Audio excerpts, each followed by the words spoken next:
Liberte, galite, Fraternite. The French Revolution by Olive Crook. People often view revolutions as a fairy tale. The peasants rise up against the big bad ruler who wants to take over other countries and is treating the peasants poorly. The peasants rise up and defeat the leader and they all live happily ever after. The French Revolution is a different story. It has many different facets and historians have been arguing about it for decades. The French Revolution has many sides to it because, on the one hand, it's a great and glorious battle where everything turned out perfectly, and on the other hand, it's a messy, bloody massacre where everything that could go wrong did, and many innocent lives were lost. The problem is, both of these statements are true to a point. You can't have any kind of revolution without a couple drops of blood being spilled, but the thousands of people having their heads chopped off was indeed overkill. And the French Revolution wasn't all beauty and carefully planned battles. Underneath that exterior shell of glory, there's a lot of human feelings at play. These were simply some people who didn't want to starve to death. Because of failed harvest, near bankruptcy due to donating money, ships, and time to the American Revolution, and royals who lived opulently while citizens starved, the peasants of France rebelled against their king, Louis XVI, in 1789. They initiated an era in which the people ruled, so they could put their failing country back together, feed themselves, and fend off attacks from their longtime European enemies, the British and the Austrians.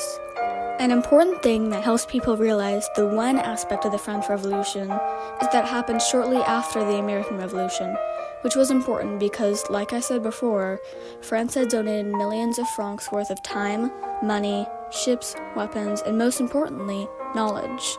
An important figure in this section to help with the American and later the French Revolution is Marquis de Lafayette. He was known for his cunning, reckless behavior, and incredible knowledge about war tactics. France had rulers that weren't working for the peasants, and the rulers didn't mean to do any harm, but they were simply not prepared for their duty. Marie Antoinette having almost no say in court, Louis XVI being an unprepared teenager who had not expected to be on the throne, and also a reported lack of self-confidence.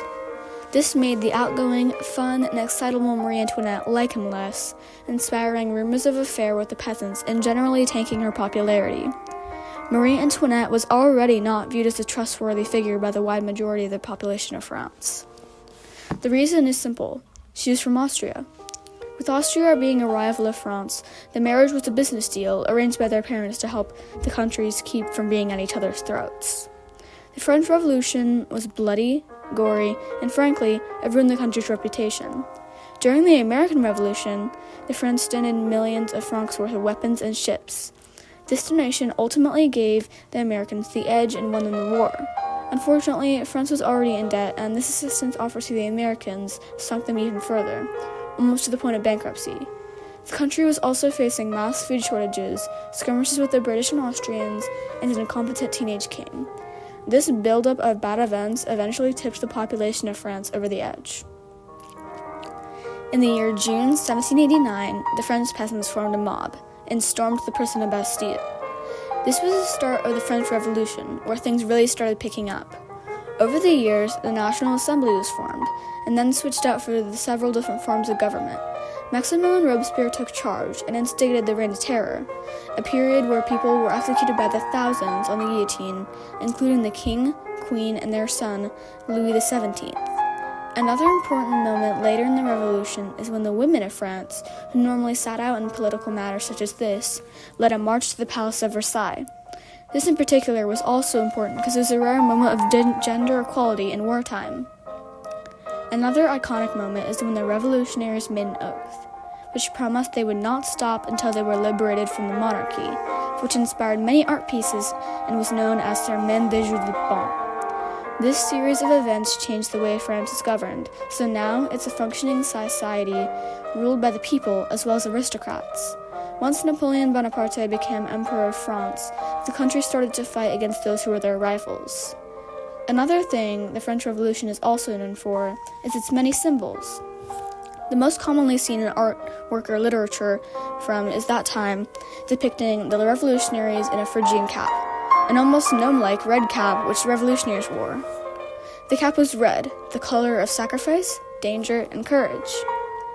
Another symbol of the French Revolution is the phrase Liberte, galite, Fraternite, meaning liberty, equality, fraternity. The liberty of this phrase could symbolize the liberation the peasants of France had from their monarchy and their former rulers. The equality for the idea that all the people in France are equal and deserve to be treated that way, and the fraternity for the brotherhood-like qualities of the revolutionary. This phrase was the catchphrase for the revolution.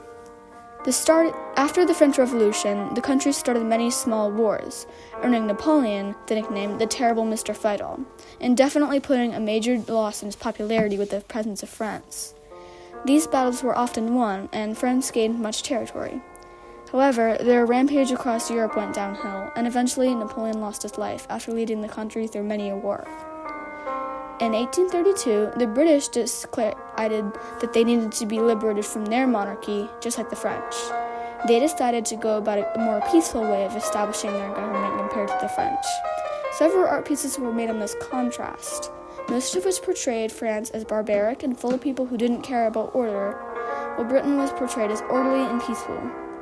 This is an example of one of the many revolutions happening around this time, many that were fueled by France, such as the Americans, or inspired by France, like the British. While this was going on, Napoleon was the Emperor of France. A risky move, actually, after the country had just